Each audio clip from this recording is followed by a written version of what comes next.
my loves. This is Isabella Sanfilippo coming at you from WCHS, and you're listening to the I Love You podcast. I wanted to talk about this topic because I feel like it goes with self-love, which is an episode I did I think it was 2 weeks ago now, because last week I did the student athletes episode with Becky and Dia, aka The Cool. But if you haven't checked those episodes out, please do. They are very good ones, I promise. So this week's topic is body positivity. And my own definition of body positivity is loving yourself and your body all while being healthy. And something to note is that you cannot tell a person's health level based on what their body looks like. Because what's healthy for you might not be the same for someone else. All bodies are beautiful and unique and should be loved for what they look like, no matter if that doesn't fit society's standards of beauty, which, by the way, are impossible. Taylor Swift has a documentary called Miss Americana, and I think she puts it perfectly. So she says, there's always some standard of beauty that you're not meeting, because if you're thin enough, then you don't have that butt that everybody wants. But if you have enough weight on you to have a butt, then your stomach isn't flat enough, and it's all just effing impossible. Thank you, Taylor Swift. I love you, Taylor Swift. As soon as I heard that, I watched a documentary a week ago, just again, but it clicked in my mind. I was like, oh my gosh, this quote would be perfect. And I think that Taylor's just an amazing role model and an advocate for body positivity, and she's just so inspiring. So, moral of the story is Taylor Swift is awesome. Thank you, Taylor Swift. And I realized that I haven't been quoting her as much, so I made sure to do that this time. And I think that as long as you feel safe and happy in your own skin, everybody else's opinions don't matter. The only opinions that matter are your own. And if you have good friends, they'll help you up and help you feel comfortable. I mentioned this in the self-love episode, but talk to yourself how you would talk to a friend. You're going to be so much kinder and forgiving. And inevitably, there are going to be days where maybe you just don't feel it, and that's okay.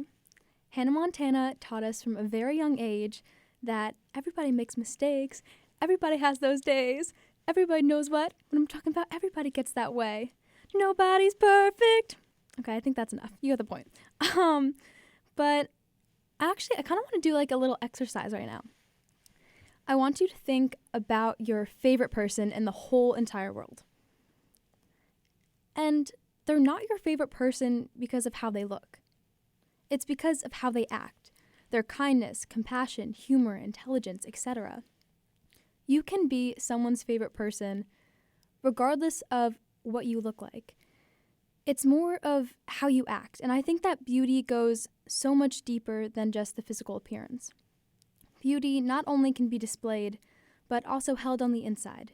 Your personality, confidence, and the way you present yourself all factor into your beauty. And if that wasn't convincing enough, it is scientifically proven that people view you 20% more attractive than you view yourself because of all these traits. And I think that what it really comes down to, again, isn't how you look on the outside. It's how you act, how you speak, how you are in your heart. All bodies are different, just like all people are different. Beauty is also in the eye of the beholder.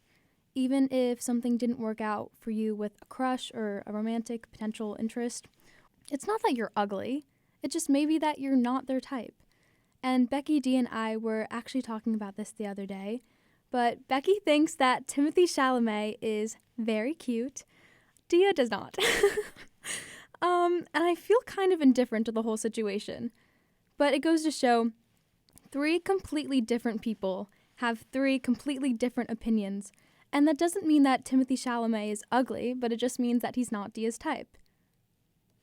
Actually, you know what I find kind of weird?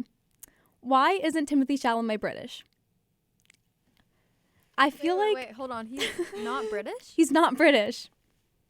I thought he was like Tom Holland in the sense that he's British. Not that he looks like Tom Holland. Tom Holland is perfect. But And I find that so weird because all of the celebrities that have kind of a similar vibe to him are British. He has a British name. Exactly. Timothée Chalamet. Why is he not British? I don't know. I can't. So I guess I'm not indifferent. I'm team Timothy Chalamet should be British. And that is my stance on the situation. Formed a whole new team there. Yeah. And in the end, it's your body. It's not going anywhere anytime soon. All bodies should be loved and taken care of with healthy habits. And that doesn't mean that you have to go to extremes or go on a juice cleanse. It just means that you have to find what's sustainable, gives you energy throughout the day, and makes you feel good.